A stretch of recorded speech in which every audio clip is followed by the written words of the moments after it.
যখন সময় কম থাকে তখন আমার মাথায় চাপে যত ধরনের উটকো এক্সপেরিমেন্ট। হাই, আজকে আমি চলে এসেছি গোল্ড এক্সপেরিমেন্ট নিয়ে, মানে গোল্ড কাণ্ড। এই যে দেখছো সোনার মতো গুঁড়ো, আরে জানি সবাই জানো এটা মেটালিক পাউডার। আর লাগবে এই যে জাদুই লিকুইডটা, এটা হলো মিডিয়াম 2। কালকে তো পোস্টে তোমাদের বলেছিলাম এই ব্ল্যাক কালারের পাঞ্জাবিটাতে কি কালারে হাইলাইট করব। সবাই বললে গোল্ডেন, আর আমার মনও চাইছিল গোল্ডেন করতে। আমার গোল্ডেন কালার বানানো আছে, তাও হঠাৎ মাথায় ভূত চাপলো এটা দিয়েই বানাবো। অনেকদিন আগে কিনেছিলাম, বাট ব্যবহার হয়নি। এইরকম একটা পাত্রে একটু গড়িয়ে, সবাই বলে মিডিয়াম 1 দিতে, বাট আমি না বলছি, তার কারণ আছে, পরে বলবো। মিডিয়াম 2 দিও। এইটুকুর জন্য 2 থেকে 3 ড্রপই দেবো। আহা, পুরো যেন 24K gold. By the way, এটা কিন্তু ভালোভাবে মেশাতে হবে, আর এগুলো খুব জেদ্দি হয়, সহজে মিশতে চায় না। চলো ট্রাই করি কেমন হচ্ছে। এই প্রথমবার এমন করব, ভালোই হচ্ছে। দেখো আমার না এরকম পোষায় না, তাই একটা কৌটো নিয়েছি, এতেই বানিয়ে রাখবো। স্নান করার পর আমি ড্রেসটা পরে নিয়েছি, কারণ বিকেলে ক্লাস আছে, একদম বেরিয়ে চলে যাব। আর আমার হাতে সময়ও নেই, তাই এটা শুকিয়ে যাবে। ভালো হয় কৌটোতে বানিয়ে রাখলে, সহজে শুকোবে না। আর এতেও সেম, অল্প গড়িয়ে নেব। ফ্যানটা অফ করেই করবে এই কাজগুলো। কেন জানি না গোল্ড কিংবা সিলভার এই ধরনের চকচকে কালারগুলো আমার গায়ে লেগে গেলে বিরক্ত লাগে। অন্যান্য কালার এত লাগে অত বিরক্ত ফিল হয় না, বাট এটার ক্ষেত্রে হয়। এইভাবে যে কোনো কালার না বানিয়ে রেখে দিও ভালো।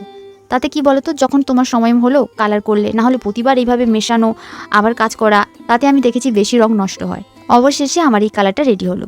হাতার এক সাইড কমপ্লিট করে দেখি সময় শেষ, তাই হাত পা ছেড়ে চলে গিয়েছিলাম ক্লাসে। কিন্তু তারপর এসে বসি, এবং বসে যখন কালারটা করছিলাম, হঠাৎ আমি ভুলে কি করেছি, একটু শুকনো ভাব লাগছে বলে মিডিয়াম 2 বদলে মিডিয়াম 1 দিয়ে দিয়েছি। আর যেই দিয়েছি সেই সাথে সাথে পুরো মেটালিক কালারটা ব্ল্যাক কালার হয়ে গেল। কুচকুচে ব্ল্যাক নয়, যেভাবে অক্সিডাইজ হয়ে যায় কোনো কিছু কালার, ওই রকম ব্ল্যাক হয়ে গিয়েছে। তাই ভাবলাম এই বটলটাতে মিডিয়াম 2 দিয়ে দিই, আর দিয়ে বানিয়ে ফেলি। ও মা, কি বানাবো, যেই দিয়েছি কোথা থেকে যেন ফুলে ফুলে বেড়ে যাচ্ছে। কি করবো আর খুঁজেই পাচ্ছি না। আর কোনো বটলও নেই। তারপরে ছুটলাম বিড়ালের কাছে, কারণ বিড়াল ছানাগুলো এই বটলটা নিয়ে খেলতো। কিন্তু এটা না খুলতে লাগাতে এত কষ্ট, আমার মায়ের কাছ থেকে আবার এটা হাতিয়ে এনেছি। এটাই ভালো হবে। আর এই জন্যই বলছিলাম গোল্ড কাণ্ড, মানে এটা নিয়ে আমি কি না কি করছি, সারাদিন আমার এটাতেই চলে যাচ্ছে। আর কেন যে বানিয়ে কালার করবো এই মাথায় এলো, মানে নিজের ওপর নিজেরই রাগ আসছে। অবশেষেই দেখো কতটা বানানো হয়েছে এইটুকু পটলে। আর আমার নতুন মিডিয়াম 2টাও প্রায় শেষের দিকে। এবার নিজের চোখে দেখো, এটা এখন বানানো, কোনো কালচে ভাব নেই। আর এটা দেখো কেমন হয়েছে। এই জন্য তোমাদের বলবো, কোনো মেটালিক কালার যদি বানাও, সেটা মিডিয়াম 1 নয়, মিডিয়াম 2 দিয়ে বানাও। আর মেশানোর জন্য অবশ্যই একটা আলাদা কৌটো ব্যবহার করবে, না হলে আমার মতো এইরকম ছুটতে হবে।